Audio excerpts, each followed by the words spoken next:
Growing up, everyone had their phases. Maybe for you it was dinosaurs, Beyblades, One Direction, Shrek. But in elementary school, for me that was Go-Go's. Go-Go Crazy Bones, or Go-Go's, were these little toys originally made in the late 1990s. But they were pretty ugly and I wasn't born yet. The good shit was the reboot in 2007 when they modernized their crappy old designs with this new revolutionary technique called paint. And I don't mean to flex or anything, but I credit my 5-year-old self with the introduction of Go-Go's at my school because, as far as I'm concerned, my school's the only one that had them, and I wasn't in any of those other schools. Oh my god, you're fucking lame! And it all started when my mom bought me a small pack of 3 Go-Go's. What is this? Go-Go's are a set of little guys that you set up in a line and flick them at each other.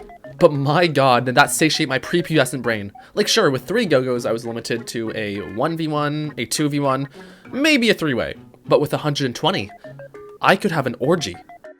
And some of these designs were really charming, like the butterfly-looking Forlin, the voyeuristic hamster Vite, the Grim Reaper-looking Rain, and Sun.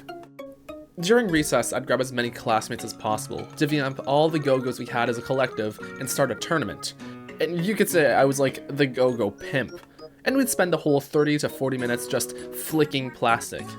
And sure, there are other games like throw a Go-Go near a wall, or throw a Go-Go into a basket, or throw a Go-Go and try to catch it before it falls to the ground. Holy shit, these are all games in Squid Game. Go-Go is it original Squid Game.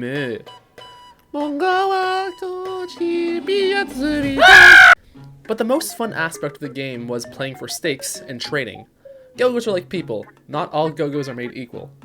Go-Go's were designed to have different shapes so that some Go-Go's were better at certain game modes than others. But since the only game mode we played was the flicking game, the Go-Go's everyone wanted were the ones that were either wide or had stable bases. And between me and my other Go-Go owning friends, we trade with each other, and whenever we really wanted a Go-Go that the other person wasn't willing to trade, we'd duel for keeps. But time passed and Pokemon cards got popular, and left Go-Go's in the dust alongside a significant amount of my purchasing power in the playground politics. Until the lower years started getting into it. Oh my god, we are so back! Something that the reboot introduced were the Wanted and the Most Wanted set of Go-Go's, which were a repaint of common Go-Go's, but rare. This means there are now 2 metrics to trade Go-Go's, flickability and rarity. So me and my friend San Diego, the only other guy who cared about rare Go-Go's, would parade around the schoolyard and compete/help each other scam kids into getting their rare, more valuable Go-Go's. You little peon! You prepubescent little bitch! You pint-sized pea-brain child! Here, take my boring, more flickable Go-Go for your useless, unflickable, but inherently more valuable piece of plastic! Your middling mind can't even comprehend the $20 you lost trading me that once been placed upon you! But then the Series 2 line of Go-Go started popping up, which was a repaint of the first series, but not the same as the Wanted and Most Wanted figures because these weren't any more rare than the original common Go-Go's, which is stupid because unless you knew that the Series 2 was just a repaint of the original series, it'd be like a totally fair assumption thinking that Series 2 were just rare Wanted Go-Go's and not some bullshit marketing ploy to avoid making new molds for the Go-Go's. Yeah, I didn't really like this series very much, but they did introduce translucent plastic, which I feel nothing but ambivalence towards. But it was useful in duping little kids to give us their valuable Wanted Go-Go's for a non-valuable Series 2. Then Series 3 was released, which had new figures, but they didn't have any Wanted or Most Wanted paint jobs, instead opting for a laser finish, a shiny sheen on a normally solid matte piece of plastic, which I think it was a downgrade, but at least the laser finish made the Go-Go's more scratch resistant, and they were rarer than a non-laser variants. And finally, Series 4, a new set of Go-Go's, and they brought back the Wanted Go-Go's with cool new paint jobs on top of metallic paint. It was amazing. It felt like Series 1 all over again.